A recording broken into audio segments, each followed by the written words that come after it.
My goodness, does it get any better than this? You know, there's one. Oh my God, I didn't get him. Oh no! Just, oh, geez, there's a nice one. It's just full of nice brook trout. But that's an awfully nice fish.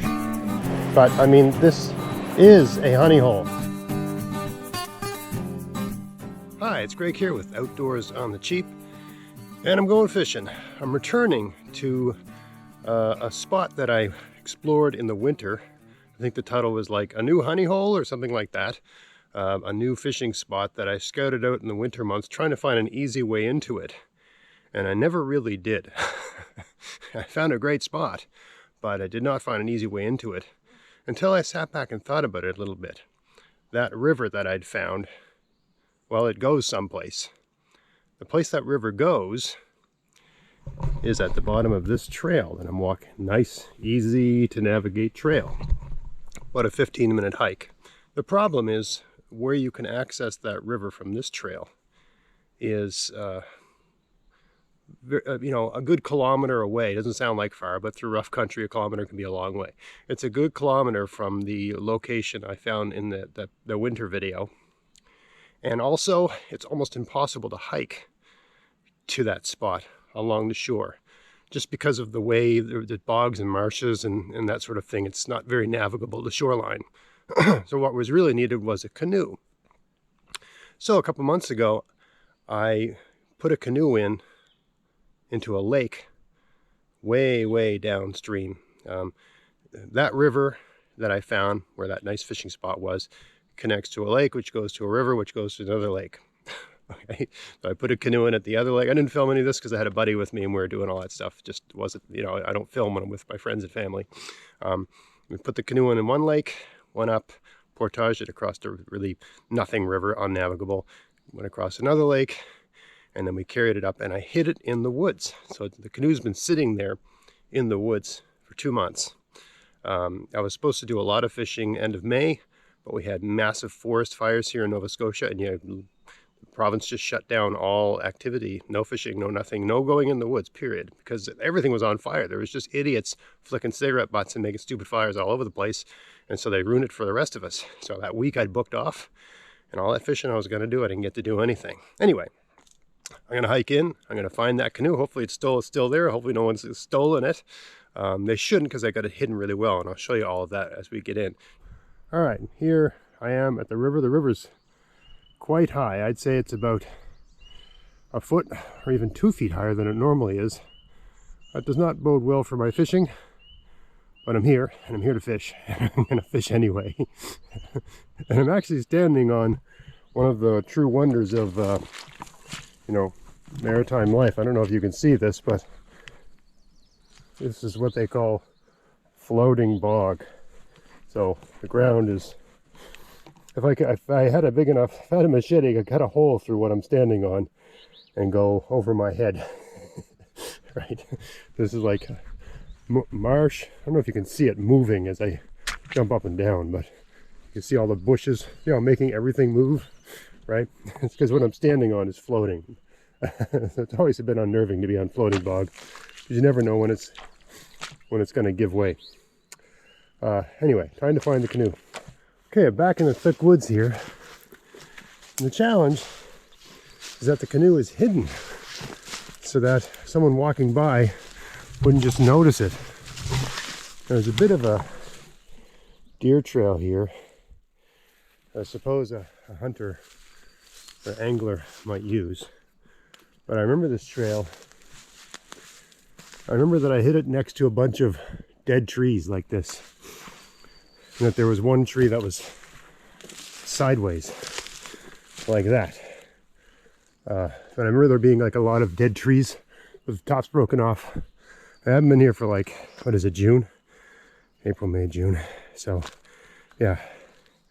At least 2 months, right? So, and I've only been here once. But anyway, that's part of the skill of being an outdoors person, is learning to see, read, and remember sign. And here we are, because there's literally no path leading to this at all. You don't want a path in the woods leading to your hidden canoe. Right? Now, this canoe is old and looks pretty beat off. But when I bought it, it cost 800 bucks. So I bought it brand new. It's the only canoe I've only ever bought used canoes since, especially for hiding in the woods like this. But I bought this one brand new. So even though it looks like a beat off old piece of junk, it's quite dear to me. I would not want someone taking it. So you can see the way I've got it stored here, right? I've got it up off the ground, right? So that air can get underneath it. You always want to store a canoe like that, so the air can get underneath it, because you don't want, I mean, this canoe's got wooden seats and it's got things like that. See at this end, I've got just a dead tree thrown across, right? I got stuff stored in there, right? I don't want everything all rotten and nasty and wet, right? You want airflow. Look how everything's pristine. Everything's in great shape. I got a homemade net, a little diddy paddle, 2 paddles, life jackets, a little sign asking for a little civility. Please leave here. But anyway, it's still here. So I'm going to leave this here for all summer, and then in the fall, September, I'll come out here maybe with my son or something and take it home. I don't want it out here for the winter because I don't want, you know, a tree falling on it, or maybe a hunter finding it. Hey, free canoe, right? So it'd be a nice canoe trip getting it. It's about 4 hours of paddling to get it back to civilization. Anyway, time to drag this thing to the river. I just show my setup here. So these are all things I had stashed out here. I got a nice homemade net, a nice long handle, ideal for fishing in a canoe. Got a couple paddles.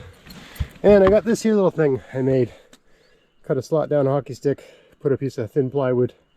So this is just, if you ever fished by yourself in a canoe, especially fly fishing, it can be, you constantly have to reposition the canoe so that it's facing the way you want it to face, so you can cast, especially for fly fishing, because a gust of wind can come move your canoe. So with a little thing like this, it's only, the handle's about 20 inches long. This thing's maybe 2.5 feet altogether. But with one hand, I can turn the canoe and just control the canoe while I'm holding my fishing rod in the other hand. Right? It's always, I mean, in a pinch, I guess it's a backup paddle. It's really not for paddling. It's just for turning and positioning the canoe. And it's way easier to use something like this than a full-size paddle for that. And it's quieter too, because you can, it's just not, you don't want to be banging your canoe and startling the fish, right? My goodness, does it get any better than this? You know, going up a strip of river you'd never seen before. Just listening to the birds. I got a line out behind the canoe with a streamer on it, just hoping that maybe something grabs that. But I'm really just taking it all in right now. I've stopped fly fishing. I mean, there's not a lot of activity yet, you know. I expect it'll pick up around 10 o'clock or something like that. It's probably around 8:30 right now. I have no idea what time it is, does it get any better than not knowing what time it is? Does it get any better than being on the water in a canoe when it looks like this? Going somewhere you've never been before, and everything you see is beautiful, and not knowing what time it is? I don't think it gets any better than that. I mean, maybe, you know, seeing one of your children being born. You know, I guess that's close. But boy, I mean, these are the experiences I crave, you know, in the winter months. When I'm, you know, when I'm just stuck at my desk in my regular day job, you know, that sort of thing. Right, this is what I'm really pining for, hopelessly pining for, this sort of thing, right? Got a bit of a lean in the canoe. Now you think when you're paddling you want to have the canoe flat, but actually it can be handy to have the canoe sort of tipped a little bit to one side and have your knee against the side of the canoe. When you're alone anyway. With 2 people that's a bad idea, but when you're alone that can be the best way to paddle the canoe. It actually behaves better. Anyway, just thought I'd share. I just had that moment like, boy, this is just the best. So anyway, I just thought I'd share that with you. I want to get upstream here because there's a spot up here where the water comes in. So, oh, there's a big rock underneath me here. But that's where I want to be, because that's where I assume the best activity is. I've seen the odd rise as I've gone along. And I'm actually starting to see more rocks under the water. I imagine some of these rocks would be exposed if the water wasn't so high. Right, actually quite rocky here. You can't see, but there's a lot of rocks just below the surface. But sometimes that can be good for fish, right? A lot of just huge, and you can't see it, but I'm over some huge granite rocks, which is funny because you don't really see too many sticking out of the terrain. Anyway, I'm going to go upstream a bit more. I'm going to paddle a little harder. I'm going to kill the camera and catch up with you when I'm we're at the rapids. I don't know if you can see it, but there's a water bottle attached to the tip of a tree right over there. And when I was back here in the winter, I remember seeing that landmark.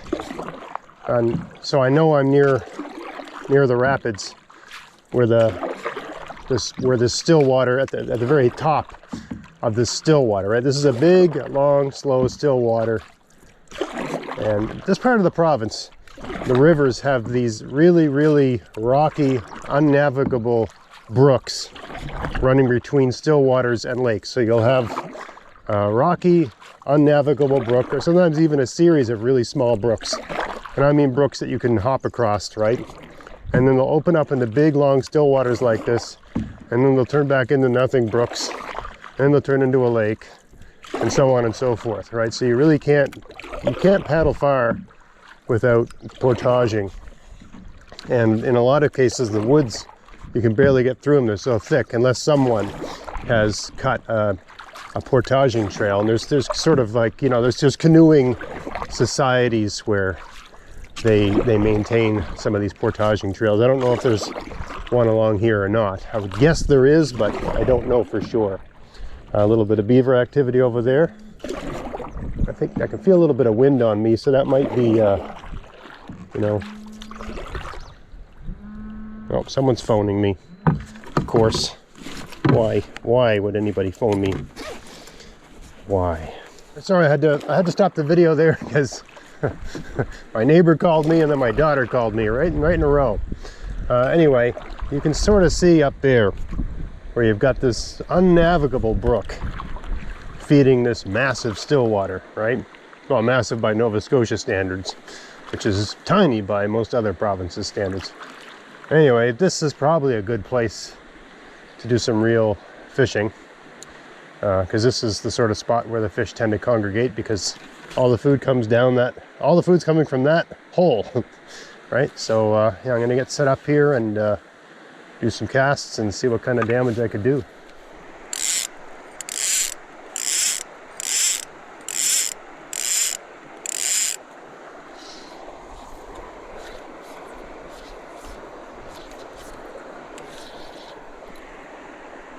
Good cast there. There's one. Oh my God, I didn't get him. Oh no. He hit good too. I should have waited. Should have waited for a second. Let him take it a bit. I was a bit too hasty. And just because they're hitting one fly doesn't mean that's what they're really after today. It could just mean they're hitting that half as often as they'd hit something they prefer. That's always the challenge with this sort of thing. Maybe the Nova Scotia mayfly is like their third choice, and there's something better I could be using. It's the challenge of fly fishing.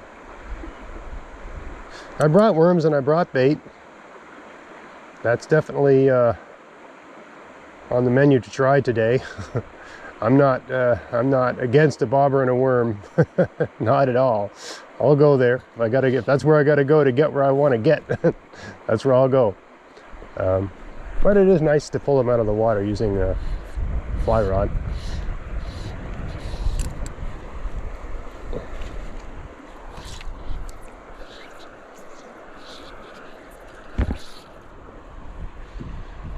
People asking, oh, there's one. Oh, geez, I didn't get him.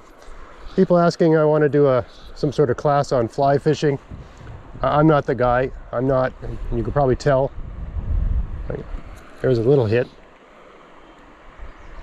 I don't think they took it. It's a little one.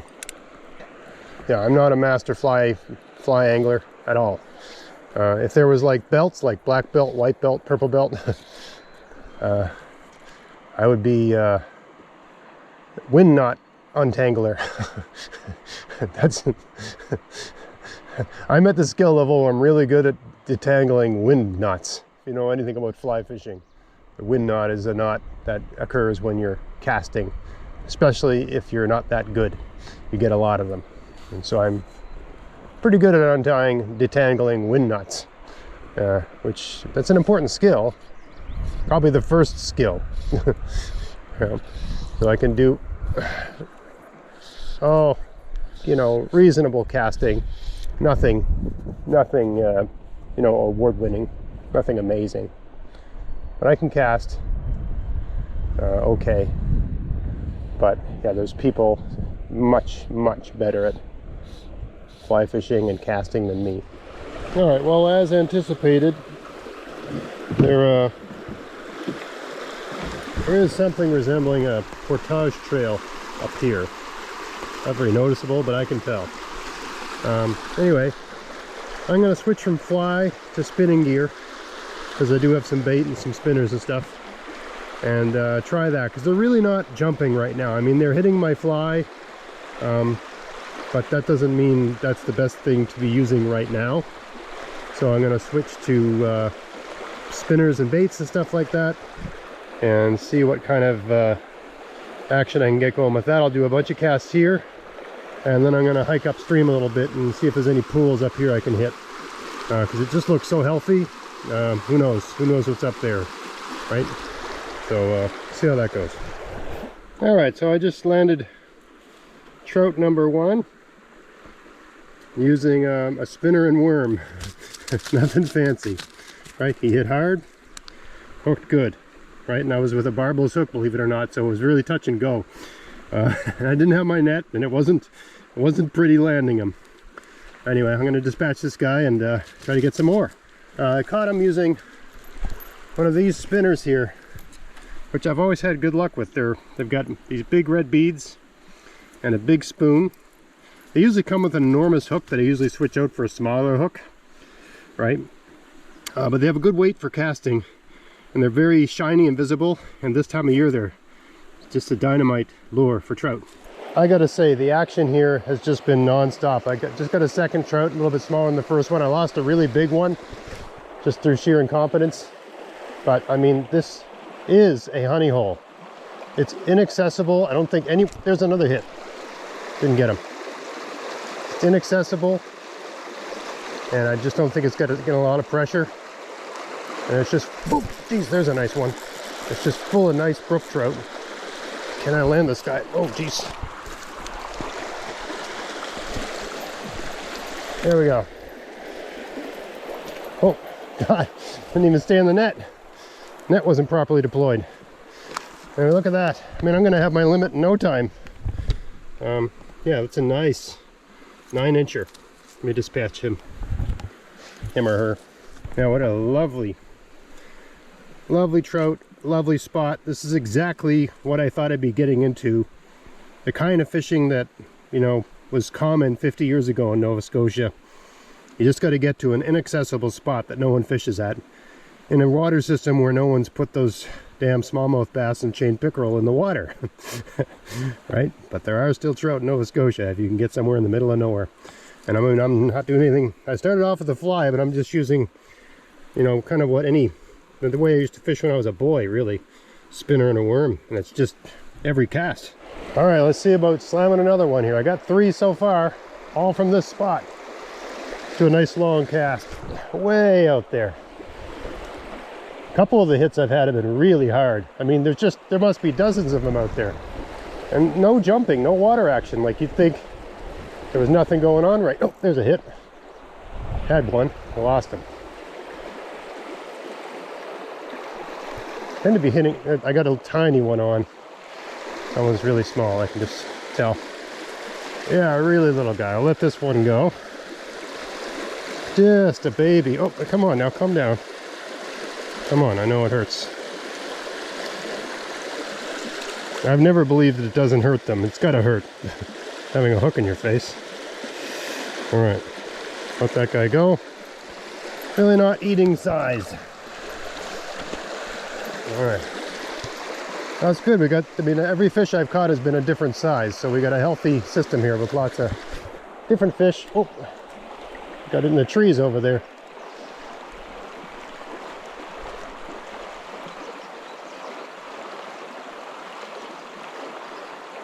I've had a hit with almost every cast. Now that was a screwed up cast, although I am getting hits really close to shore here.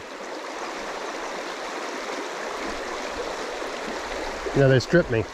Alright, so we got this rigged up now. Pectoral fin off the largest trout I caught. I just cleaned the trout. You got to clean them anyway, so we might as well lop that off. That's all I got for bait now, and since there's really no, I mean, I've had a bites every cast, but there's no rises on the water at all right now, right? So I'm so glad I brought this cheap little $5 pack rod that I bought in 1999. Still going strong. Still pulling trout out of the water. All right, let's see. They should hit that. They love pectoral fin. Normally, anyway, it's a dynamite trout bait. They don't seem to know that they're eating themselves. Well, I just had a hit really close to, it seems like right there they seem to hit, but that's a terrible place to hook a fish right next to shore like that. You really don't want that. You want to be able to play it out a little bit.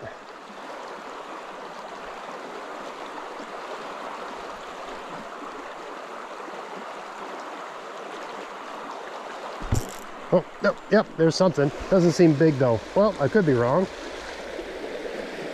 No, it's got some size. Yeah, no, it's got some size, all right. Will I lose it? Will I keep it? Come on, right. Oh, no. Oh, oh my God. That's the biggest one I caught so far today, off of that pectoral fin. That's a nice one. Let's see here. Yeah. That's almost 12. Not quite. I'd say 11. But that's an awfully nice fish. Well, I've hiked up the portaging trail a little bit. And it stops right here because there's a big still water here with another rapids up there. I'm running out of time for this fishing trip, so I really don't feel like dragging or carrying my canoe up to this spot to fish that. I've got 4 fish. I think if I go back down and try, I can probably get another on the way out for 5. That's all you're allowed to catch here anyway. That's all I need. So I'll save this for another day. Maybe come back here with a buddy where it's easier to do the portage. It's not a very long portage, but always easier with a friend to explore that and try some casts in that. I assume that's got some nice trout in it, just like the one I pulled those 4 trout out earlier. So let me go back and see if I can get a 5th trout. So here we are, 5 trout caught pretty easily, right? As they say, 95% of the fish are in 5% of the water. I mean, I did casts all along the still water, which is about 1 kilometer long, but all the action was here. I had some bites and I lost a couple along the way using the fly rod, and I did a few casts with the fly rod. I was getting really tepid sort of hits, and then when I switched to the spinner and bait, bang, bang, bang, steady action. This is, I think it's a good spot because no one fishes here because it's so inaccessible, right? I mean, this is part of a portaging route, but the people that are canoeing and portaging, they're really not fishing. Generally speaking, they're all about canoeing. Not always, but it tends to be their focus, right? Sometimes they bring a rod, sometimes they don't. It really depends on the person. Anyway, I'm really happy with the spot. I'm glad I dragged the canoe out here a couple months ago and hit it. I'm glad I explored it this winter and identified it as something very promising because I saw this area and I knew there was trout in there's trout in the still water. So I knew if you could find a spot like this where the fast water meets the slow water, that'd be a dynamite spot. So long as some idiot hasn't introduced smallmouth and pickerel into the spot, which it looks like I would have caught a few by now. This is just a trout system and it's beautiful. I love it. Anyway, I hope you found that interesting. If you did, please like, share, subscribe, and until next time, enjoy the outdoors on the cheap.